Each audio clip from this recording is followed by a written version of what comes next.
हमारे शौक़ की ये इंतहा थी, कदम रखा तो मंजिल रास्ता थी, कभी जो ख्वाब था वो पा लिया है, मगर जो खो गई वो चीज़ क्या थी। मैं बचपन में खिलौने तोड़ता था, मेरे अंजाम की वो इब्तदा थी। नाजरीन, इन अशार से आप समझ गए होंगे कि आज हम आपकी मुलाकात किस शख्सियत से करवाने जा रहे हैं।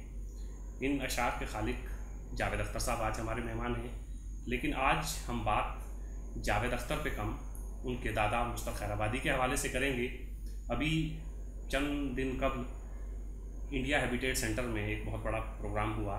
खैरमन की 5 जिल्दें लॉन्च की गई और 10 साल की जावेद अख्तर साहब की ये मेहनत है। इस 10 साल के सफ़र के बारे में कुछ जावेद अख्तर साहब से आज हम जानने की कोशिश करेंगे। जावेद साहब, बहुत बहुत शुक्रिया आपने किया। 10 साल का अरसा आपको लग गया मुस्तफ़ा खैराबादी को उर्दू अदब के मंजरनामे पे इस तरह लाने के लिए।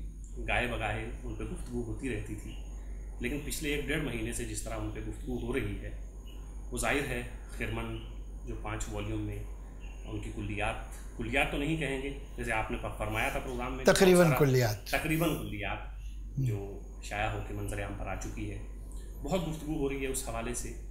आप अपने ये 10 साल के सफ़र के बारे में कुछ बताएंगे? देखिए, इसकी बड़ी तफसील मैंने उसके पेशलफ्ज़ में लिखी है, लेकिन मुख्तसरन मैं आपको बता देता हूँ। किस्सा यूँ है कि मुझे अपने वालिद साहब के इंतकाल के बहुत अरसे के बाद जब मेरा भाई अपना नक़ल मकानी कर रहा था, जो हमारा जहाँ वालिद साहब का घर था वो बेच के दूसरा बड़ा घर लेना चाह रहे थे, तो उसमें से जो सामान वगैरह निकला तो उसमें एक डिब्बा था जो किसी मसेरी के नीचे वाला रखा था कि जिसमें कुछ पुराने कागजात ये वो थे। तो उसने सोच के कि भाई जावेद की समझ में बेहतर आएगा कि कौन से कागजात ज़रूरी हैं, अहम हैं या उनकी कोई वक़्त है, तो देख लेंगे।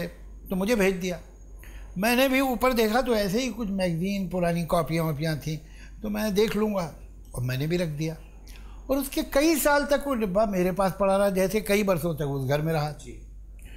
उसके एक दिन मुझे ख्याल आया और मैंने कहा भाई देखते हैं क्या है। तो उसमें बहुत से बेकार ख़त भी थे, कुछ मदाइन के खतूत, कुछ ये वो, कुछ ख़त बड़े काम के, फ़िराक़ साहब के कुछ ख़त थे उसमें, आले मसरूर के थे, शाज़ तमकीनत के थे, और नीचे बिल्कुल उसके एक गठरी मिली मुझे लाल कपड़े में कि जिसमें जब मैंने खोला तो मैं हैरान रह गया। मुस्तफ़ा खैराबादी का कुछ 100-150 गज़लें और उस पर खैरमन उसका टाइटल, और अख्तर साहब का लिखा हुआ उनकी शायरी के बारे में एक मज़मून भी, तो उनकी समाने। तो मैंने सोचा कि ये तो छपना चाहिए, काफ़ी है। और जब उसे मैंने पढ़ा तो मुझे ख़्याल आया कि इसमें कई ऐसी गज़लें नहीं हैं जो मैंने पुराने मैगज़ीन के हवाले से दूसरी जगहों पे जो मज़ामीन आए हैं मुस्तफ़ा खैराबादी पे, उनमें पढ़ी हुई हैं। कुछ एक तो कमाल ये है कि कुछ ऐसे भी अशार थे जो मैंने ख़ुद अख्तर साहब यानी वालिद साहब से सुने थे, लेकिन वो गज़लें उसमें नहीं थी। तो ये बात बड़ी वाज़ेह थी कि इसके अलावा भी बहुत कुछ है। तो मैंने अपने 2 दोस्त जो मुझसे कम उम्र हैं, MA किया हुआ उन्होंने बॉम्बे यूनिवर्सिटी से उर्दू में, उबैद और सुहेल, इनको बुलाया, उन्हें सब कुछ दिखाया और मैंने कहा भाई तुम लोग मेरे साथ काम करो, और मैं हर जगह ख़ुद तो जा नहीं पाऊँगा, तो मैं आपको भिजवाऊँगा, आप रिसर्च कीजिए, और जो भी मेरी मदद चाहिए हो तो मैं तो हमेशा रहूँगा ही उसमें। तो हम 3 आदमी ने काम शुरू किया कि और जितना इसे छपवाने से पहले जितना भी और मिलता है वो भी जमा कर दें। ये एहसास उस वक्त मुझे नहीं था कि ये मैं किस सुरंग में दाखिल हो रहा हूँ, ये तो 10 साल लंबी है, शायद मैं डर जाता और वही छपा देता। लेकिन वो जब हमने काम शुरू किया तो एक वो जो है मजाज के शेर के, मुझे पीने दे के तेरे जामे लाली में अभी कुछ और है, कुछ और है, कुछ और है साकी। तो एग्जैक्टली यही हुआ कि कुछ और है, कुछ और है, कुछ और है साकी। थोड़ा सा कहीं से मिला, कहीं से टोंक से। आज वो मैं शुक्रिया उनका अदा कर सकता वो रहे नहीं, मखमूल सईदी साहब। फिर हमारे जो दूर फैमिली के लोग थे जिनसे मैं पहले मिला भी नहीं था, वो लोग जो थे उनसे बातचीत हुई। उनके यहाँ कुछ पुराने कागजात थे, कुछ ये था वो था, कहीं पुराने भोपाल की कोई लाइब्रेरी से मिला, कुछ इस तरह के धीरे धीरे धीरे धीरे वो ट्रिकल करता रहा। बूंद बूंद बूंद बूंद वो धीरे धीरे वो जाम भरता रहा। अब इसमें एक अजीब इत्तेफाक ये हुआ कि हालांकि ये जो तनाज़ा है बहुत पुराना है कि ये गज़ल न किसी की आँख का नूर हूँ, न किसी के दिल का करार हूँ, ये मुस्तर की है या ज़फ़र की है।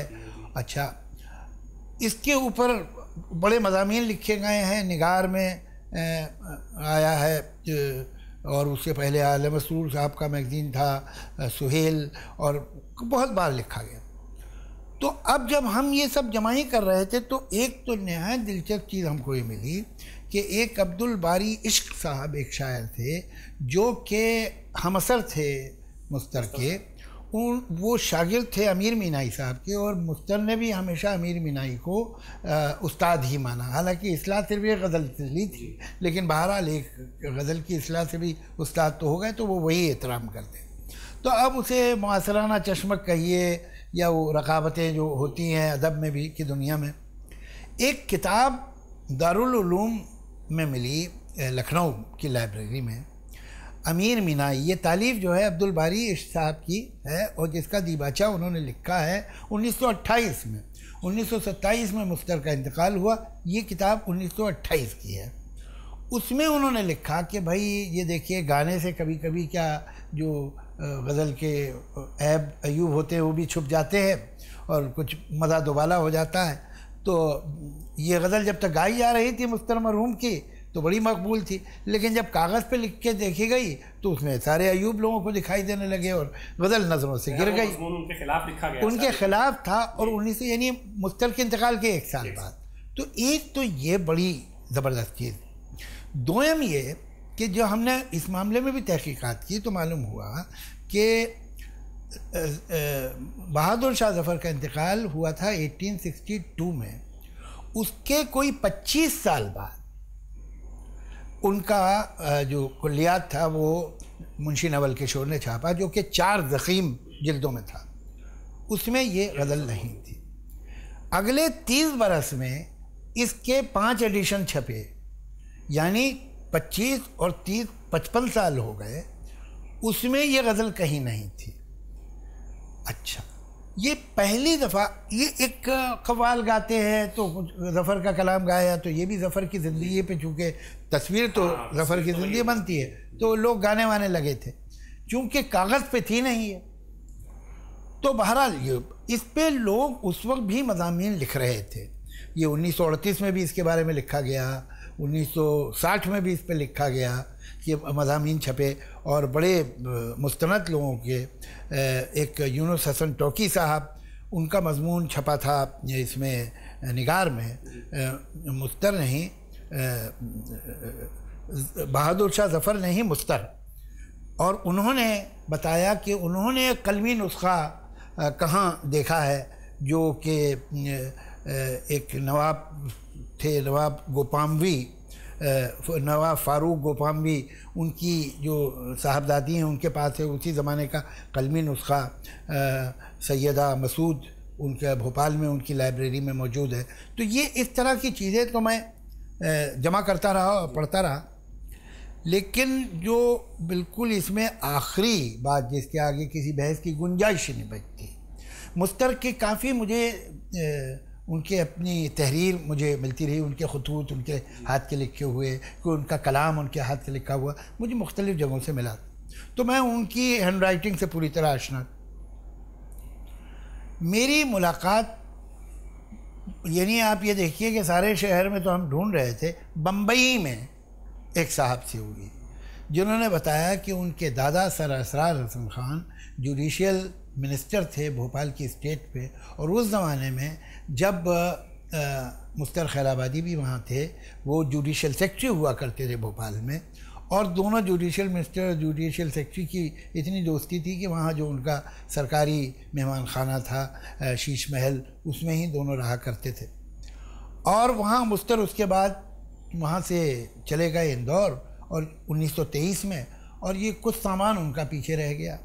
तो जब उनसे मुलाकात हुई तो उन्होंने मुझे एक तो मुस्तर का लिखा हुआ एक पूरा कसीदा, उनके अपने हाथ का लिखा हुआ एक पूरी किताब की शक्ल में वो दिखाया, और उनका और भी मेरे पास मुस्तर की कुछ कागजात दादा जान के ज़माने से हैं। तो ये असरार हसन ख़ान उनके बेटे थे, ख़ान बहादुर ख़ादिम हसन ख़ान, उसके बाद ये साहब मकबूल हसन ख़ान साहब, जो मकबूल हसन ख़ान साहब ने मुझे दिया और कहा कि आप तशरीफ़ लाइएगा। ये दिखाया मुझे। मेरे पास और भी कुछ मुस्तर साहब के कागजात, मेरे ख़ानदान वही 3 नस्लों से चल रहे हैं। तो बहरहाल मैं तो उनसे दोबारा मिल नहीं पाया, उनका इंतकाल ही हो गया। लेकिन उनकी साहबजादी और उनके जो दामाद थे, वो 2 बेटियां और उनके एक दामाद, वो आए तो वो कसीदा भी लेके आए, वो जो मुजल्लिद था, और एक लिफाफा भी लेके आए कि साहब वो वालिद साहब ने निकाल तो लिया था, वो उम्र ने वफ़ा नहीं की, तो उन्होंने कहा था कि कागजात पड़े हैं मेरे पास पता नहीं कब से, तो खतूत वगैरह है कुछ उनके, तो इनके लिए कीमती होंगे भाई, इमोशनल बात है इनके लिए, इनके दादा। तो मैंने उसमें से निकाले, तो एक आध ख़त था जो पोस्ट नहीं किया गया था, शायद एक बहन के नाम ख़त था उनका, अपनी बहन, और 2 सफ़े थे फटे हुए से जो कि शायद किसी ब्यास के रह गए थे, वो 3 सफ़ात। उन सफ़ात को मैंने देखा तो उस पर एक कसीदा अधूरा नवाब टोंक के की मदाह में था, तो जहाँ टोंक में तो रह चुके थे मुस्तर, और एक सफ़े पे ऊपर उसी हैंड राइटिंग में जहाँ नीचे ये कसीदा था, ऊपर न किसी की आँख का नूर हूँ माँ मख्ता, न मैं मुस्तर उनका हबीब हूँ, न मैं मुस्तर उनका रकीब हूँ, यहाँ तक मौजूद वो उसी हैंड राइटिंग में लिखा हुआ। तो गया जावेद साहब, अब ये जो ये एक बहस अदब में कई सालों से चल रही थी कि तो ये गज़ल, अब तो मतलब वो तो सारे सबूत अपनी जगह पे थे, वो सारे सबूत अपनी जगह थे, लेकिन ये तो अब बिल्कुल ही अब किस्सा ख़त्म हो गया। तो इस चीज़ को अब हमें मान लेना चाहिए। तो मैंने वो जो ये है खिरमन, उसकी पहली जिल्द में वो मुस्तर की दूसरी हैंड राइटिंग, तो उनके दूसरा कलाम जो उन्होंने लिखा है उसकी कुछ अक्स, उनके खतूत के अक्स, और ये गज़ल जिस कागज़ पे थी उसके अक्स जो है छपवाया है, और तफसील दी है कि ये कैसे हुआ है और किस तरह से, और इसको ये जो वफ़ात थी इसको थोड़ी सी सेहत यूँ मिल गई कि खलील रहमान आज़मी साहब ने 1958 में एक इंतखाब छापा ज़फ़र का, तो उसमें उन्होंने ये गज़ल रखी, लेकिन ये सफाई दे के कि ये कुल्लियात में नहीं थी, ये मुझे दूसरे ज़राए से मिली है तो मैं छाप रहा हूँ, लेकिन ये मुस्तरकिज़ के कुल्लियात का हिस्सा नहीं है। तो ये हुआ ये है कि उस समय गाने वाने का ज़्यादा दस्तूर था, गज़लें गाई जाती थी वो, तो ये जैसे गुलदस्ते होते हैं जो कि वो बहुत सारे इशारों के कलाम एक साथ, तो ये कोई एक बहुत ही गैर मामूली बात नहीं है। हमारे यहाँ ऐसा बहुत हुआ है कि अशार गज़लें इधर मंसूब हो गई किसी और के नाम, बड़े बड़े मशहूर शेर जो है हमें नहीं मालूम होता, वो आए बस में इतना तो मीर ने देखा, अब हम इसे मीर तकी मीर का शेर समझते हैं जो कि नहीं है।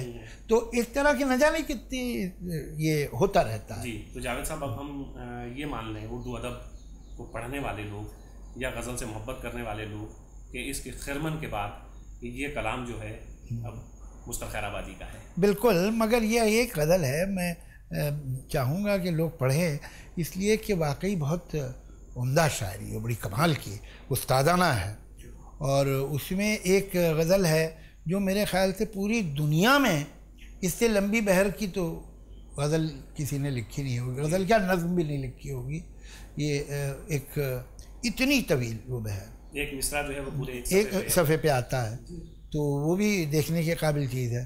वो 4 अशार की गज़ल है, लेकिन एक एक मिसरा जो है वो मजमून लगता है पूरा। जी, वाकई कमाल है उस ज़माने में। जी, तो इस तरह का तजुर्बा उन्होंने किया। जावेद साहब, खिरमन को, ये जो तारीखी तसलसल है हमारा, इसको खिरमन को आप कहाँ रखेंगे? अदबी जो तारीखी एक तसलसल है जिसमें मुस्तर खैराबादी उस तारीख का हिस्सा उस तरह नहीं बने थे, लेकिन खिरमत के आने के बाद जाहिर है वो उस तारीख का हिस्सा मजबूत। मैं समझता हूँ कि दाग और अमीर मीनाई की जो रवायत थी और वो जो रंग था वो मुस्तर उसी की अगली कड़ी थे। हालांकि उनके यहाँ वो भी मिलता है कि जो मसनवी है, कसीदे हैं, जो उनका ऐसी भी गज़लें हैं जो कि जिनमें यासियत है, जैसे एक तो यही है, इसके अलावा भी हैं। और तो वो अच्छा, फिर दोहे हैं, फिर गीत हैं, ठुमरियाँ हैं, कजरियाँ हैं, हिंदी में भी उनकी शायरी है। तो वर्सटिलिटी बहुत है। लेकिन बुनियादी तौर से मैं समझता हूँ कि एक मुस्तर की शायरी का रंग जो है शौक़ और फातिहाना है। और बहुत कादिरुल कलामी तो ऐसी है कि आदमी देखता रह जाए। बहुत बहुत यहाँ मुझे इस बात की खुशी है कि हम 10 बरस भले लगे मगर हम मुस्तर का इतना जो इधर बिखरा हुआ खोया हुआ कलाम था जमा कर सके। वहाँ मुझे इस बात का भी ख्याल आता है कि मुस्तरी तो एक शायर नहीं है कि जिनका कलाम जमा किया जा सकता है। अब भी कितने शायर होंगे, एक से एक उस्ताद शायर, जिनके हम 4 शेर याद होते हैं, हमें 2 शेर याद होते हैं और हमें पता नहीं उनका कलाम कहाँ है। लेकिन जावेद साहब, ये जो आपने इब्तदा की है, एक बुनियाद रखी है इस तरह के काम करने की, अब हम बहुत ज़्यादा उम्मीद तो नहीं करते हैं, लेकिन कम से कम ये जो अकादमीज़ हमारी हैं, सरकारी अकादमीज़ हैं, जिनके पास पैसों की बिल्कुल कमी नहीं है, बेपनाह पैसा सरकार देती है, तो कम से कम ये जो बुनियाद आपने एक रखी है, मुझे लगता है कि इसके बाद हो सकता है अकादमी की आंखें खुलें और वो कुछ इस तरह के शोरा का कलाम इकट्ठा करके शाया करे ताकि एक महल तामीर हो। और बहुत बहुत अहम बात है। अब देखिए 1927 में जिस शायर का इंतकाल हुआ तो उसे 2015 में पहली बार उसका कुल्लियात छप रहा है। तो ये मुमकिन है, लेकिन उसके लिए मेहनत करनी होगी। ऐसे हमारे कितने उस्ताद शायर हैं जिनका कलाम दस्तयाब नहीं है। कुछ गज़लें लोगों को मालूम है, कुछ अशार मालूम, लेकिन वाकई अगर हम संजीदगी से और पूरे अज़्म के साथ जमा करने की कोशिश करें उनका कलाम, तो हो सकता है। मुझे नहीं मालूम था कि जो 100-150 गज़लें हैं वो 5 वॉल्यूम बन जाएंगी। और हुआ ये कि हर बार हम करते रहे, फिर ऐसा लगा नहीं अभी थोड़ी कोशिश और करें तो कुछ और मिल रहा है। वो वहाँ इम्कान है, वहाँ हो सकता है। और फिर लोग जुड़ते गए हमारे साथ। मतलब जैसे मुस्तर के जो सबसे बड़े बेटे थे बरतर, उनके नवासे हैं रफ़त अज़मी। अब मेरी तो उनसे मुलाकात ही इस सिलसिले में ही हुई। अब वो रहते हैं लखनऊ के पास कहीं, और उन्होंने बड़ी मदद की। एक तहीर हमको मिले, मेरठ में है, वो भी हमारे रिश्तेदार। ये इन लोगों से मेरी मुलाकात ही खिरमन के सिलसिले में हुई। शहीर फारूकी साहब के बेटे, ये तो इस तरह से जो लोग मिलते रहे हमें धीरे धीरे, तो सब कहीं कुछ साहब वो वाला जगह है, वहाँ कुछ है उनके पास। वो उनके वालिद जो थे वो शागिर्द थे मुस्तर के, तो उनके पास कुछ होगा। तो फिर वहाँ से मालूम किया, फिर को 2-4 गज़लें मिल गई। फिर हमने देखा भी इसमें है, नहीं है, अच्छा लाओ। और अक्सर जगहों पे मुस्तर के हाथ की चीज़ें मिली। उस ज़माने में तो क्या था कि एक रवायत ये भी थी कि शायर कुछ लिखता था तो फिर अपने दोस्तों मदाहिन को वो ख़त की शक्ल में वो गज़ल भेज देता था। तो मैगज़ीन वगैरह तो कितने थे। तो ये माक़बल खिरमन का जो दौर है मुस्तर साहब के लिए और माबाद खिरमन का जो एक दौर है, इसको आप किस नज़रिए से देखते हैं? किस तरह दोनों एक मुख्तलिफ हैं? बहरहाल ये मतलब एक तो अहम बात यह है कि मुस्तर का नाम था, जो लोग उर्दू शायरी से बहुत अच्छी तरह वाकिफ़ हैं, उर्दू अदब से दिलचस्पी, वो मुस्तर के नाम से वाकिफ़ थे। लेकिन ये और थोड़ा बहुत कलाम भी जानते थे। लेकिन अब उन्हें मौका मिलेगा पूरी तरह से मुस्तर को एसेस करने का और उनको उनकी वैल्यू तय करने का कि क्या मुकाम है उनका। एक दूसरे ये कि इससे मैं समझता हूँ और लोगों को भी हौसला मिलना चाहिए और ख़ुद हमें भी हौसला मिलना चाहिए कि अगर हम मुस्तर का कलाम इस तरह जमा कर सकते हैं तो और बहुत बड़े उस्ताद शायर हैं, असातिज़ा हैं कि जिनका कलाम हमें ढूंढना चाहिए और जमा करना चाहिए। लेकिन एक मुश्किल जावेद साहब ये है कि ये तो आपका खानवादा है, तो अल्लामा फजल खैराबादी से चल रहा है और जावेद अख्तर हैं, और जावेद अख्तर के बाद आपके बेटे भी माशाअल्लाह शायरी कर रहे हैं, बेटी भी कर रही हैं। ये तो उस ख़ानदान का हाल है जिस ख़ानदान में बरसों से एक रिवायत चली आ रही है कि सब ख़ानदान में शायर हैं और एक से एक आला पाए के शायर हैं।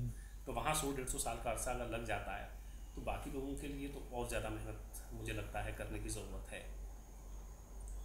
हाँ और नहीं, इसलिए कि बहरहाल हमारा भी मुस्तर की शायरी से उतना ही फासला था जितना कि किसी बड़े शायर की शायरी से हो सकता है जो छपी नहीं है। हमारे लिए भी ढूंढना उतना ही मुश्किल था, ऐसा तो नहीं है। लेकिन अगर हम तय कर लें और कैसे कैसे शायर हुए हैं कि हम चलो भाई इनका कलाम जमा करते हैं, तो इनकी एक कुलियात किसी तरह से हो, कितने शायर हैं जिनके बारे में हमें मालूम है, या एक शेर उनका पता है, 2-4 शेर पता है, लेकिन उनका बाकी कलाम कहाँ होगा। तो अगर इसमें हम ठान लें तो मुझे लगता है इससे मुझे इस तजुर्बे से लगा कि ये नामुमकिन नहीं है। मेहनत है इसमें जी जी, और वक्त लग सकता है, लेकिन मुमकिन है। जी जावेद साहब, एक आखिरी सवाल, खिरमन रेख्ता भी जुड़ा हुआ है उसके साथ। एक सवाल मैं ये करना चाहूँगा, बहुत सारे मेल हमारे पास आते हैं, बहुत सारे दोस्त हैं हमारे साथी जो हमसे मिलते हैं खिरमन के हवाले से, वो ये बात करते हैं, एक तो 5 वॉल्यूम में ये किताब है जी, तो जाहिर है 5 वॉल्यूम की किताब किसी मुहक्किक के लिए पढ़ना, या वो जो उर्दू शायरी में बहुत ज़्यादा दिलचस्पी रखते हैं तो वो ठीक है, सही है। लेकिन एक तो इसका एक इंतखाब छपे और दूसरा हिंदी में भी छपे। नहीं, बिल्कुल बिल्कुल, वो हमारा इरादा और चंद महीने में, 2-4 महीने में हो जाएगा ये काम, कि एक मुश्तरका इंतखाब, इसलिए कि अब 5 वॉल्यूम, ये मतलब वो उसका वज़न ही तकरीबन 8 किलो के करीब है, वो जो पूरा सेट है। तो वो हर एक का तो है नहीं, वो तो कोई बहुत कॉनसर जो हो पोइट्री का, जो बहुत ही दिलदादा है, जो कि बड़ी संजीदगी से शायरी को लेता है, सिर्फ मज़े लेने के लिए नहीं, गहरी नज़र जिसकी है वो ले लेगा। और हम लोगों ने उसका बहुत लिमिटेड एडिशन भी छापा है, जी जी, तो उस पर कोई उसकी कीमत भी नहीं लिखी है। वो देखते हैं उसमें कोई पैसा रिकवर करने का तो हमको कोई अरमान भी नहीं है। वो किताब छपी है तो वो पैसा तो वो करने की ज़रूरत भी नहीं, वो ज़रूरत भी नहीं है। लेकिन ये कि सही लाइब्रेरीज़ में पहुँचे वो लोग जो वाकई अहले नज़र हैं और सुखन फ़हम हैं और दिलचस्पी रखते हैं शायरी से बहुत संजीदगी से, उन तक पहुँचे, उनके पास हो, वो काफ़ी। बाकी ये कि जो आम कारी है उसके लिए मुश्तरका इंतखाब उर्दू रस्मुल ख़त में भी और देवनागरी में भी ये चंद महीने में ही हम छाप देंगे। और कुल्लियात को हिंदी में छापने का कोई मंसूबा? कुल्लियात को हिंदी में छापने का कोई फ़ायदा नहीं है। अब वो 8 किलो की अगर हिंदी में हमने छाप दी ये उर्दू शायर की किताब, तो ये कौन पढ़ेगा? हाँ, वो उसका सिलेक्शन पढ़ लेंगे जी, तो वो सिलेक्शन हम तो वो इंतखाब गया आप हिंदी में और उर्दू में जी जी छापने का आपका इरादा है, और जी बहुत जल्द जो है जी ये किताब उन लोगों के हाथों में भी होगी जो उर्दू रस्मुल ख़त से वाकिफ नहीं है, या 5 वॉल्यूम को नहीं पढ़ सकते। हाँ नहीं, 5 वॉल्यूम अब मैं एक्सपेक्ट भी नहीं करता। ये 5 वॉल्यूम तो उन लोगों का है जो बहुत उर्दू शायरी की तारीख़ से दिलचस्पी रखते हैं, उर्दू शायरी किस किस रंग से गुजरी है, किस किस दौर से गुजरी है, इस बात को पूरी तरह जानना चाहते हैं। तो ये उन लोगों के लिए है जो शायरी को एक बहुत संजीदगी से लेते हैं।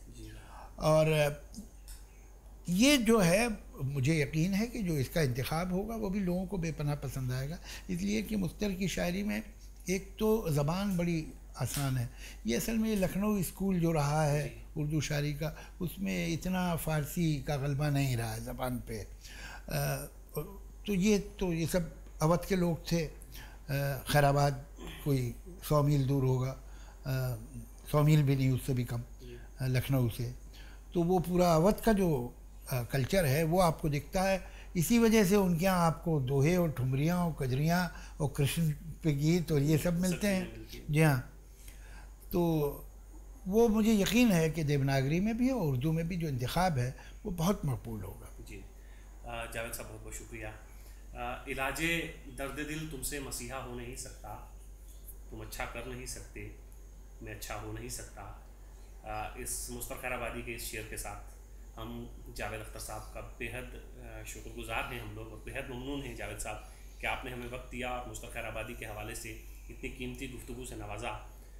आपके हवाले से फिर इंशाअल्लाह कभी हमारी बात होगी ज़रूर, लेकिन हवाले से बात होना बहुत ज़रूरी है। मगर ज़रूरी ये है कि जैसे आपने मेरा शुक्रिया अदा किया, मैं भी आपका शुक्रिया अदा करूं।